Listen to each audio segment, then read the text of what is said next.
অনুরাধা রান্নাঘরের কাজ শেষ করে এসে ঘড়ি দেখল 2:17। একটা স্বস্তির নিঃশ্বাস ফেলে সে বাঁচল। অনেক কষ্টে আজ একটু সকাল করে কাজ ছেড়ে নিতে পেরেছে। অন্যদিন এ সময় তার খাওয়াই চোখে না। মামার ঘরে উঁকি মেরে দেখল তিনি অগাধে ঘুমোচ্ছেন। তার পাশের চেয়ারে বসে মামিও ঘুমিয়ে পড়েছেন। 4টের আগে কারোরই ঘুম ভাঙার সম্ভাবনা নেই। এক জেগে আছেন আশুবাবু, কিন্তু তিনি নিরীহ লোক। 5টা নাগাদ চা পেলেই খুশি। তার আগে যে কিছু চাইবেন না তিনি, তা সে জানত। অনুরাধা ভিজে চুলগুলো পিঠের ওপর এলিয়ে বাংলোর বারান্দায় এসে বসল। এসে অবধি মেঘলা যাচ্ছিল। আজ 3-4 দিন পরে আকাশ একেবারে পরিষ্কার হয়ে গেছে। ঝলমল করছে রোদ চারধারে। প্রথম হেমন্তের মিষ্টি ঝিরঝিরে হাওয়ায় সে রোদ কড়া লাগে না, বরং গায়ে লাগলে যেন কেমন একটা আবেশের সঞ্চার হয়। বাংলোর পশ্চিম দিকটায় অবারিত খোলা। বহুদূর, বোধহয় কয়েক মাইল অবধি চলে গেছে উঁচু নিচু ঢেউ খেলানো মাঠ। কোথাও বা সামান্য কিছু চাষ হয়েছে, কোথাও বা এমনি ভাঙা পড়ে আছে। মধ্যে মধ্যে 2-1টা মহুয়া আর শাল গাছ। এ যেন স্বপ্ন, স্বপ্নের দেশ। ওই যে দূরে পাহাড়ের রেখা, দুপুরের রোদে নীল দেখাচ্ছে। ওখানে যাওয়ার কথা অনুরাধা ভাবতেই পারে না। কদিন ধরে পাহাড়ের গায়ে মেঘের যে খেলা দেখেছে সে, তা যেন চোখে দেখেও বিশ্বাস করা কঠিন। এ কদিনে তার মনে হয়েছে যে মেঘ চলে গেলে হয়তো পাহাড়গুলিকে আর ভালো দেখাবে না। কিন্তু আজ এই দুপুরে তার আরো ভালো লাগছে। কত দূরে কে জানে, ওখানে কি যাওয়া যায় না? পাহাড়ে চড়বার কথা মনে হলে আনন্দে যেন তার দম বন্ধ হয়ে আসে। সত্যিই যদি কোনোদিন ওখানে যাওয়া যায়, তাহলে হয়তো খুশিতে সে মরেই যাবে। অনুরাধা ঘাড় ঘুরিয়ে একবার পরেশনাথের পাহাড়টা দেখে নিলে। বেশ স্পষ্ট দেখা যাচ্ছে। সেই প্রথম দিনই ওরা দেখতে পেয়েছিল। তারপর কদিন মেঘলা থাকায় মোটে দেখা যায়নি। আবার আজ সকাল থেকে দেখা দিয়েছে ছোট্ট মন্দির, আর তার নিচে কি একটা সাদা বাড়ি পর্যন্ত দেখা যাচ্ছে। ওখানে কি আর যাওয়া হবে কোনোদিন? মামি আজও বলেছিল বটে যে তোর মামা একটু সেরে উঠলে আশুকে নিয়ে বেরিয়ে আসবো একদিন। কিন্তু সে তারাই শুধু যাবেন হয়তো। হয়তো কেন, নিশ্চয়ই তাই। অনুরাধা মনে মনে জোর দিয়ে কথাটা বলল। মামার ভার তার উপর দিয়ে 2 ভাই বোন বেরিয়ে আসবেন। সে একটা নিঃশ্বাস ফেলে মুখ ফিরিয়ে নিল। নাই হলো তার পরেশনাথ পাহাড়, দরকার নেই। এই মাঠটাতে যদি সে একটু বেড়াতে পেত আপন মনে, কিংবা ওদের বাড়ির পেছনের ওই নিবিড় শাল বনটাতে।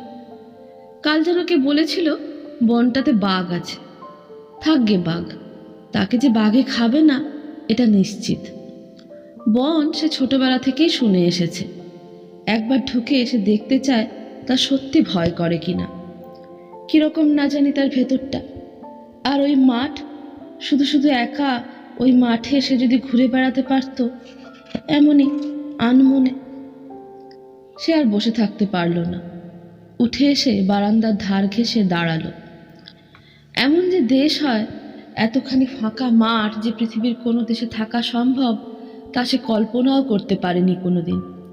এত নভেল পড়েও না। বাবার অফিস লাইব্রেরি থেকে আনা উপন্যাসে সে অনেক দেশের বর্ণনাই পড়েছে বটে, কিন্তু তা নিয়ে কোনোদিনও মাথা ঘামায়নি। মন তার থাকতো পাত্রপাত্রীদের সুখ দুঃখের মধ্যে। কারণ জন্মে পর্যন্ত সে দেখেছে তাদের রামকান্ত মিস্ত্রি লেনের সেই সরু কানা গলিটা।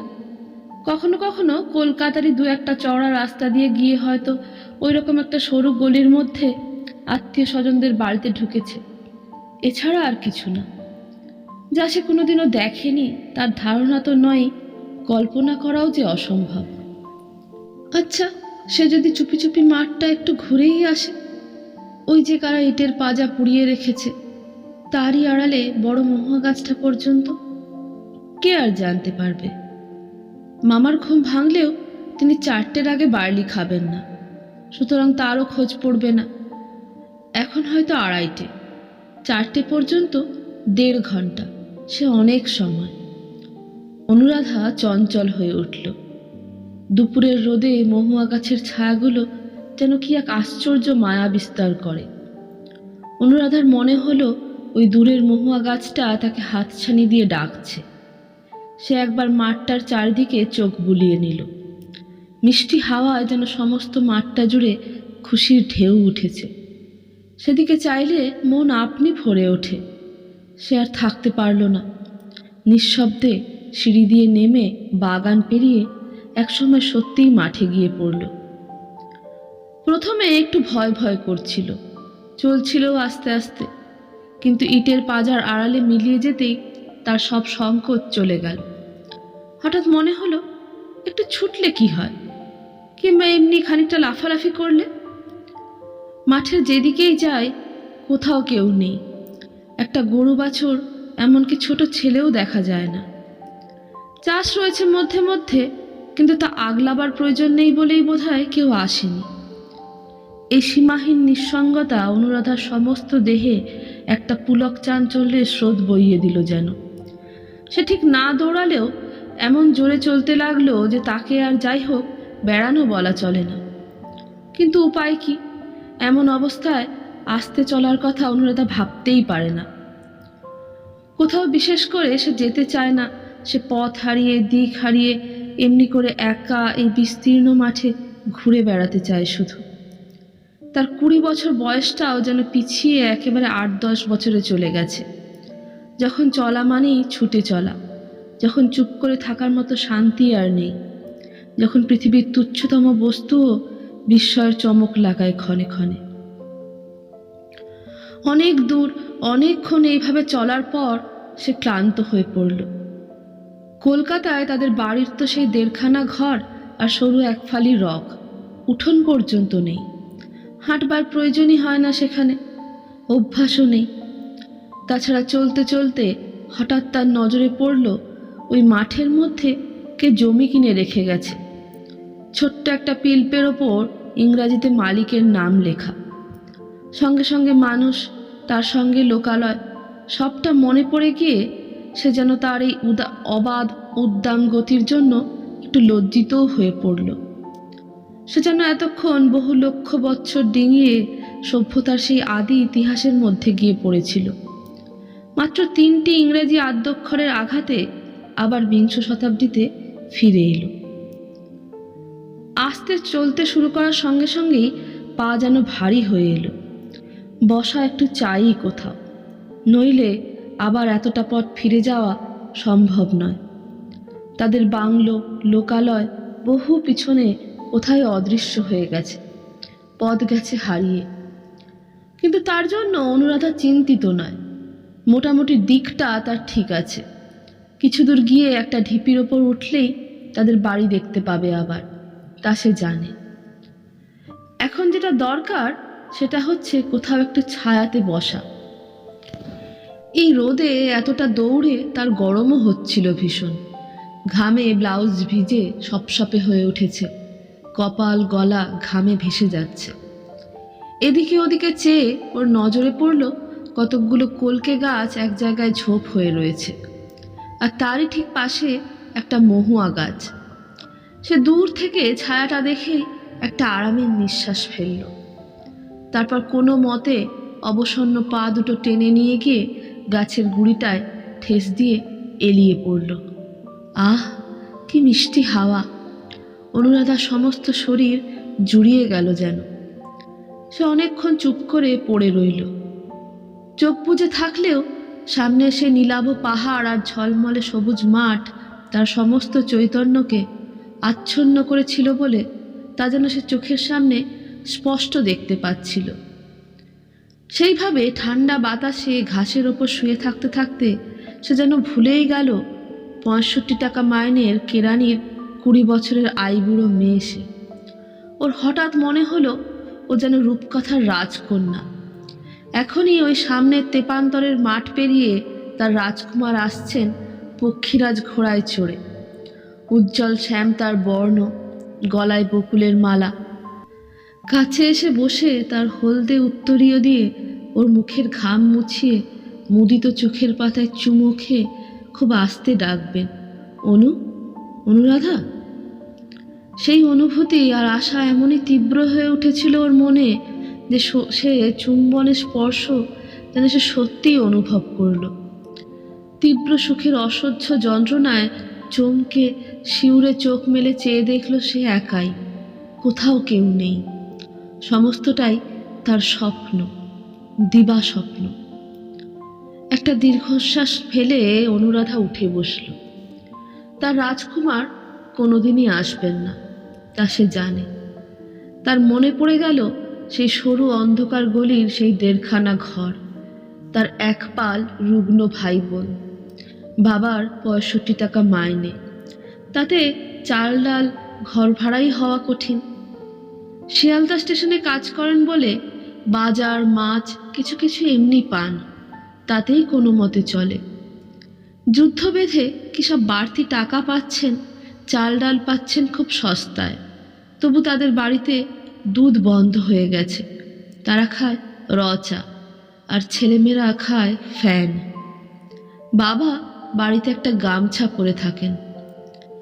আর অনুরাধা, তার দিন কাটে রান্না করে, বাসন মেজে, ভাই বোনদের সঙ্গে অষ্টপ্রহর চেঁচিয়ে, মায়ের সঙ্গে ঝগড়া করে আর কেঁদে। তার বাপের টাকা নেই, তার উপর সে কুৎসিত। সুতরাং তার বিয়ের কথা এখন কেউ কল্পনাও করে না। সে যে কত কুৎসিত তা সে জানে। আয়নায় অনেক রকম করে মুখ দেখেও সে কিছুমাত্র সান্ত্বনা পায়নি কখনো। প্রতিবারই মনে হয়েছে আয়নাটা ছুঁড়ে ফেলে দেয়। একমাত্র তার বাবা বলেন, রাধা যখন বিকেলে চুলটি টান করে বেঁধে কুমকুমের টিপ পরে তখন বেশ দেখায়। কিছু টাকার সংস্থান হলে ছেলে দেখতুম, ওকে কেউ অপছন্দ করবে না, তুমি দেখো। কিন্তু মা সঙ্গে সঙ্গে জবাব দেন, তুমি তো বেশ দেখবেই, তোমার মতো হয়েছে কিনা দেখতে। রং কালো হলেও ক্ষতি ছিল না, গড়নটা শুদ্ধ তোমার মতো মড্ডাটে মড্ডাটে হলো না। রাজকুমার কোনোদিনই আসবেন না। অবশ্য সে অভাব অনুভব করবার মতো অবসরও বিশেষ তার মেলে না। কাজে আর অকাজে বাড়িতে থাকলে তার নিঃশ্বাস ফেলবার অবকাশ থাকে না। নেহাত মামার অসুখ, চেঞ্জে আসা দরকার। মামিরও শরীর ভালো না বলে মামি নিজে গিয়ে বললেন, তাই এই ছুটি মিলেছে। মামির হাতে 2 পয়সা আছে, ছেলে মেয়ে নেই বলে তার মা বাবা খুব সমীহ করেন। ভবিষ্যতের আশাতে নিজের অনেক অসুবিধা করেও মা তাকে ছেড়ে দিয়েছেন।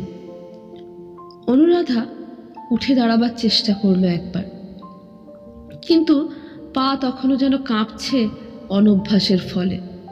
তাছাড়া সে ভেবে দেখল 4টের এখনো অনেক বাকি, আর হয়তো এমন অবসর মিলবে না।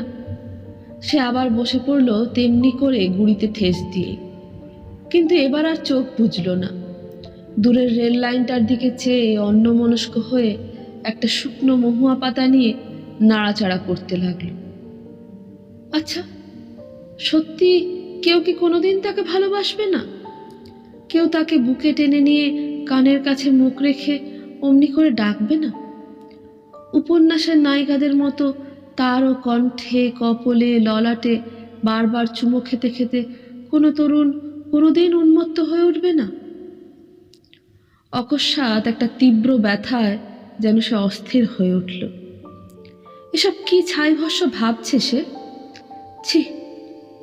জোর করে মনটা অন্য কোথাও আনবার চেষ্টা করল সে। আচ্ছা, এই জমিটাতে কি বুনেছে? মুগ কড়াই, মটর না অড়হর? কে এর মালিক কে জানে? আবার ঘুরে ফিরে তার মন তাদের সেই সংকীর্ণ গলিতে ফিরে গেল। এরকম সে ছিল না। অন্য কোনো আমোদ প্রমোদের ব্যবস্থা নেই বলে তাকে উপন্যাস জোগাতে শুরু করেছেন বহুদিন থেকেই। পড়েছেও অনেক, কিন্তু তাহলেও তার নিজের মনে কোনোদিন এসব কথা আসেনি। যত গোলমাল বাঁধার ওপরের তলার ওই নতুন ভাড়াটেরা আসার পর থেকেই। পরেশ আর তার বউ, ছোট্ট 2টি লোকের সংসার, কাজ কম, তাই দিনরাত ফষ্টি নষ্টি নিয়েই আছে ওরা। তাও ছিলই কি কুক্ষণে যে নীলিমা সেধে অনুরাধার সঙ্গে ভাব করে জোর করে ওপরে টেনে নিয়ে গেল, সেই থেকেই অনুরাধার যত অশান্তির শুরু। লজ্জার বালাই নীলিমার ছিল না। অনুরাধার সামনেই সে পরেশের গায়ের ওপর এলিয়ে পড়ত, পিঠে কিল মেরে পালাতো, খপ করে চশমা কেড়ে নিয়ে চলে যেত। এমনই কত কি। পরেশও সময় এবং সুযোগ পেলেই দিত তার জবাব। এমনি করে তাদের প্রণয় লীলার মধ্যে পড়ে অনুরাধারও কেমন যেন নেশা লাগলো। সে নিজের কাজ ফেরে মায়ের বকুনি অগ্রাহ্য করেও যখন তখন দিন রাত ওদের ঘরে আসত, সেধে নীলিমার কাজকর্ম করে দিত। সে জানে যে তার এই যখন তখন আসাটা পরেশ পছন্দ করতো না, বরং বিরক্তই হতো। তবু সে পারত না না এসে। একদিন সে আড়াল থেকে নিজের কানেই শুনেছিল পরেশ বলছে, ওই ছুরিটা যখন তখন আসে কেন বলো তো, বারণ করতে পারো না?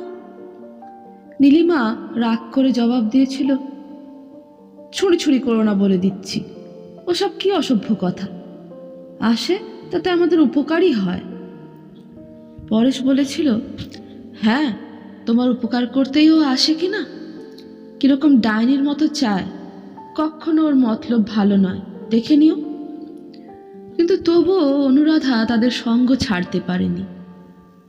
সে যেন আফিংয়ের নেশা, বিষ জেনেও খেতে হয়।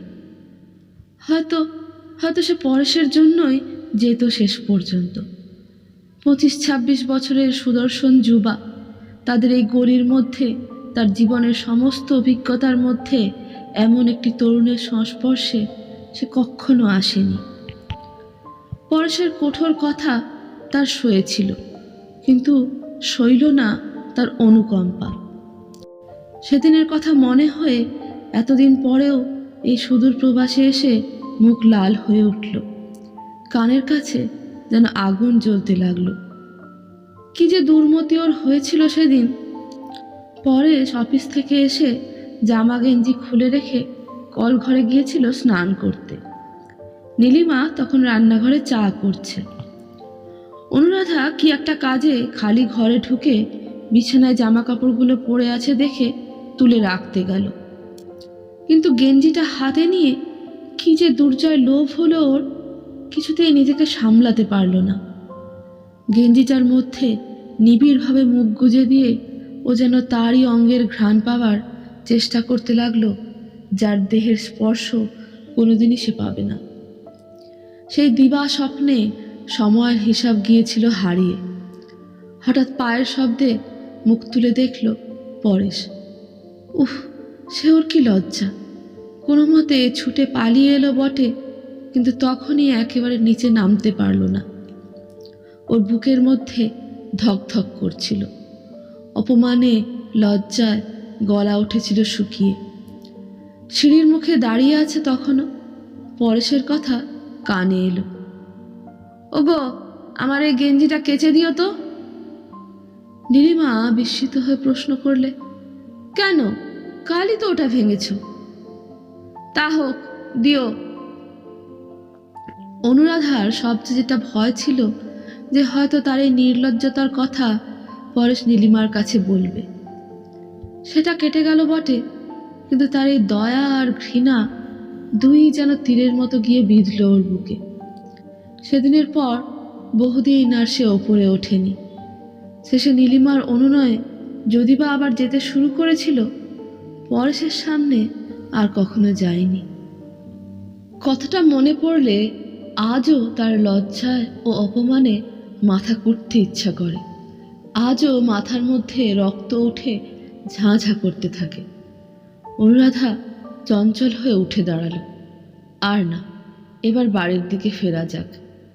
পৃথিবীর কোনো ভালো জিনিসে যার অধিকার নেই, বিধাতা যার ভবিষ্যৎ চিরকালের মতো কালি লেপে দিয়েছেন, স্বপ্ন দেখাও তার পাপ। সে ক্লান্ত অবসন্ন দেহ মন নিয়ে আবার চলতে শুরু করলো। এবার বাড়ির দিকে, কাজ আর কর্তব্যের দিকে। 4টেই বার্লি চায়, তারপর চা, একটু পরে ছানার জল, সময় নেই। কিন্তু খানিকটা চলবার পরেই সেই মাঠ, দিক দিগন্ত জোড়া সেই ঢেউ খেলানো মাঠ, পাহাড় আর হেমন্তের সেই মধুর বাতাস তার দেহে আবার যেন মায়া বুলিয়ে দিল। পা ক্লান্ত, তবু ইচ্ছে হয় ছুটে যেতে। মনে হয় ঘর বাড়ি মানুষ সব থাক পড়ে, যতক্ষণ না সূর্যদেব ওই পাহাড়টার আড়ালে মিলিয়ে যান ততক্ষণ এমনই যেখানে খুশি যেদিকে খুশি বেড়ানো যাক। হয়তো মনের মধ্যে কোথাও আশাও জাগে যে কোনো একটা মহুয়া গাছের আড়াল থেকে এখনই কোনো তরুণ বেরিয়ে আসবে। সে সেধে তার সঙ্গে আলাপ করতে চায়, জানতে চায় সে ক্লান্ত হয়ে পড়েছে কিনা। হঠাৎ তার বাঁ হাতখানা তুলে সে দেখতে লাগলো। মনে হলো যে তার হাতের গঠন তো খুব খারাপ নয়। আঙুলগুলো সরু বটে, কিন্তু সুডল। হয়তো চাপার কলি নয়, কিন্তু কবিরা যেসব আঙুলকে আঙুলের শিখার মতো বলে বর্ণনা করেন সেই রকমই।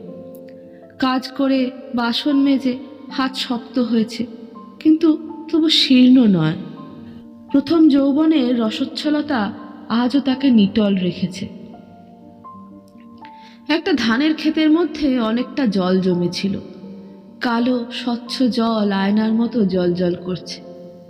পাশ কাটিয়ে যেতে যেতে আবার কি মনে হলো, ফিরে এসে অনুরাধা চুপ করে সেই দিকে চেয়ে দাঁড়িয়ে রইল। ভালো করে দেখা যায় না, তবু সেই পড়ন্ত বেলার রোদে তার উত্তেজিত এবং আরক্ত মুখখানা বোধহয় জীবনে এই প্রথম ভালোই লাগলো। এর চেয়ে ঢের খারাপ মুখ সে দেখেছে অনেক মেয়ের, ঢের বেশি কুৎসিত আর কালো। তবু তারা সুখেই ঘর কন্যা করছে। তাদের নিয়েও স্বামীরা ঘর করে, তাদের ভালোবাসে, তাদের চুমু খায়। ভালোবাসা পাবার এবং ভালোবাসার একটা তীব্র কামনায় অনুরাধার সমস্ত বুকের ভেতরটা যেন টনটন করে উঠল। সে চায়, হ্যাঁ, আর গোপন করে লাভ নেই। সে চায় কারোর উত্তপ্ত চুম্বনের আবেশে তার চোখ দুটো বুজে আসবে, সমস্ত দেহ এলিয়ে পড়বে কারোর কঠিন বাহুবন্ধের মধ্যে। কানের কাছে বাজবে অমরার সঙ্গীতের মতোই তার অস্ফুট প্রেম গুঞ্জন। এ যদি জীবনে একদিনও আসে, 1 মিনিটের জন্য, তাহলেও সে খুশি। বাকি সমস্ত জীবনটা সে সেই মুহূর্তের স্বপ্ন দেখেই কাটিয়ে দিতে পারবে। আর সেই সুতীব্র সুখের চরম অনুভূতির মুহূর্তটি যেন আজই তার অন্তরের মধ্যে ঘনিয়ে এসেছে। সেই লগ্ন তার আজই আসা চায়, আজই। আর অপেক্ষা করার সময় নেই তার। বাড়িতে ফিরে ঘড়ি দেখল 4টে বেজে গিয়েছে অনেকক্ষণ। কিন্তু তার সৌভাগ্যক্রমেই বোধহয় মামা বা মামি কারোর ঘুম ভাঙেনি। সে একটা দীর্ঘ নিঃশ্বাস ফেলল, একই সঙ্গে স্বস্তির ও অবসাদের।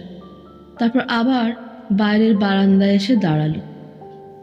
সবাই ঘুমোচ্ছে, চাকরটা পর্যন্ত। শুধু আশুবাবু তখনও বই পড়ছিলেন। জানলা দিয়ে দেখল অনুরাধা। অদ্ভুত মানুষ এই আশুবাবু। মামিমার ভাই, বয়স 40-এর কাছাকাছি। কোথাকার এক স্কুলে নাকি মাস্টারি করেন। মোটাসোটা গোলগাল মানুষটি, অত্যন্ত নির্বিরোধ লোক। হয় স্কুলের পরীক্ষার খাতা, নয় বই, একটা পেলেই তিনি খুশি।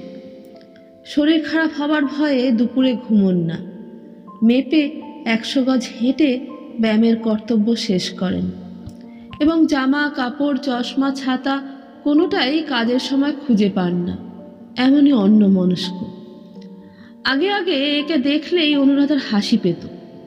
এখন তার অসহায় ভাব দেখে দয়া হয় ওর। নিজে থেকেই সব গুছিয়ে দেয়। একটুখানি ইতস্তত করে অনুরাধা ওরই ঘরের মধ্যে ঢুকে পড়ল।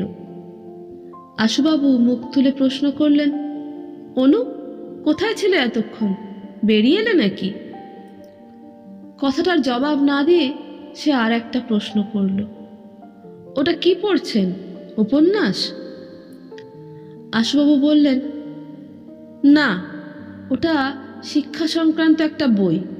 মনে করছি আসছে বছর বিটি পরীক্ষা দেব, তারই জন্য একটু পড়াশোনা করছি। তুমি কতদূর গিয়েছিলে?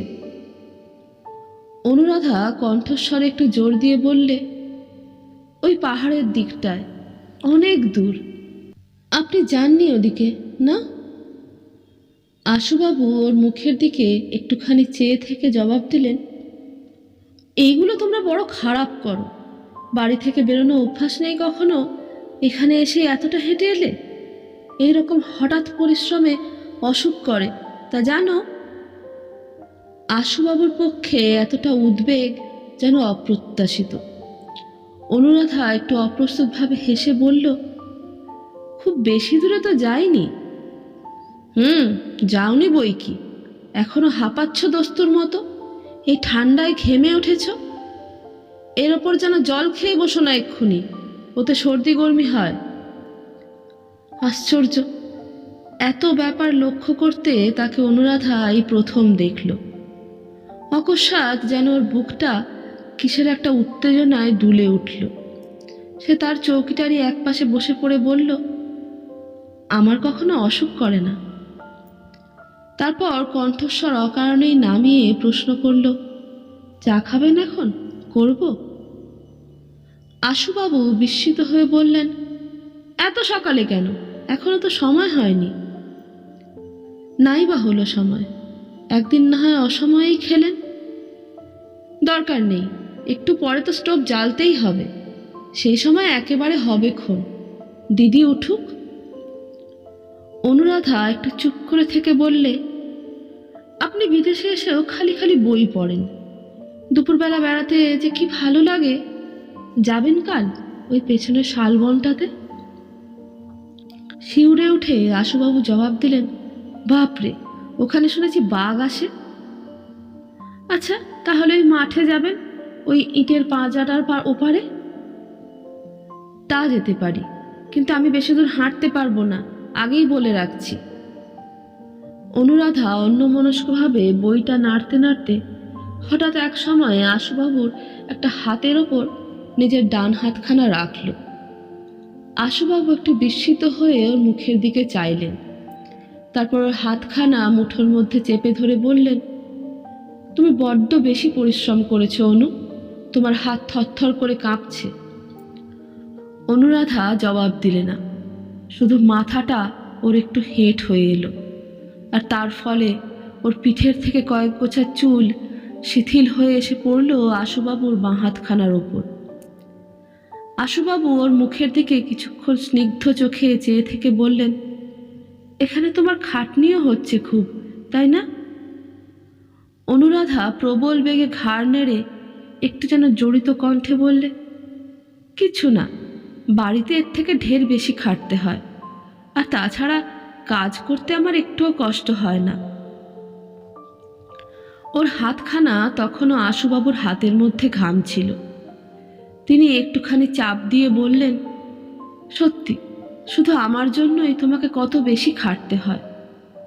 আমার চিরকালই এই রকম স্বভাব, কিন্তু সেজন্য আমার বাড়ির লোকেরা আর মাথা ঘামায় না। নিজেই জিনিস হারাই, নিজেই খুঁজে বার করি, অনেক সময় হয়তো পাইও না, কিন্তু কি করব? জবাব দিতে গিয়ে অনুরাধার গলা কেঁপে গেল। সে বললে, আপনার বাড়ির লোকেরা আপনাকে চিরদিন পায়, তাদের কাছে আপনার দাম কম। আমি তো মাত্র 2 দিন আপনাকে পেয়েছি, আমি আপনার অসুবিধা ঘটতে দেব কেন? আশুবাবু কি যেন একটা রসিকতায় হেসে উঠে বললেন, তা বটে, তবে অভ্যেসটা খারাপ হয়ে যাচ্ছে, এই যা। বাস্তবিক তুমি যা যত্ন করছো, তোমার কথা আমার চিরদিন মনে থাকবে। অনুরাধার মাথা আরো ঝুঁকে পড়েছিল। ওর নিঃশ্বাসের শব্দ শুনতে পাচ্ছিলেন আশুবাবু। সে নত মুখেই জবাব দিল, শুধু যত্ন করবার জন্যই মনে থাকবে, আর কোনো কারণ নেই?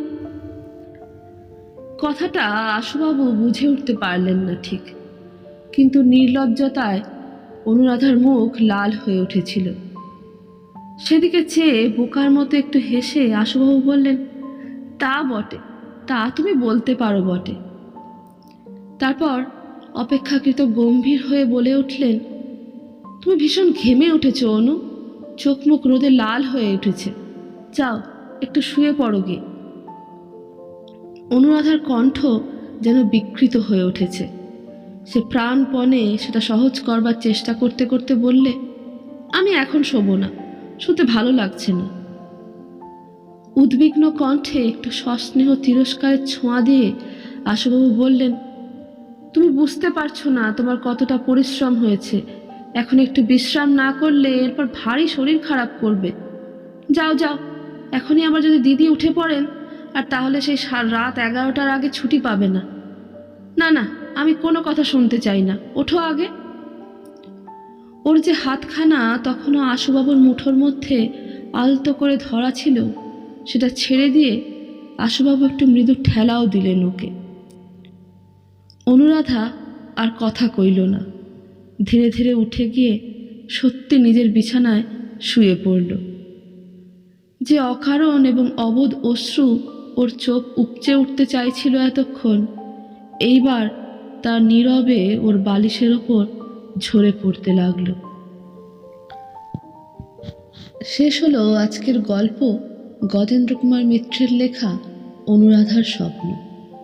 গল্পটি যদি আপনার ভালো লাগে তাহলে আমাদের চ্যানেলটিকে সাবস্ক্রাইব করে আমাদের পাশে থাকবেন।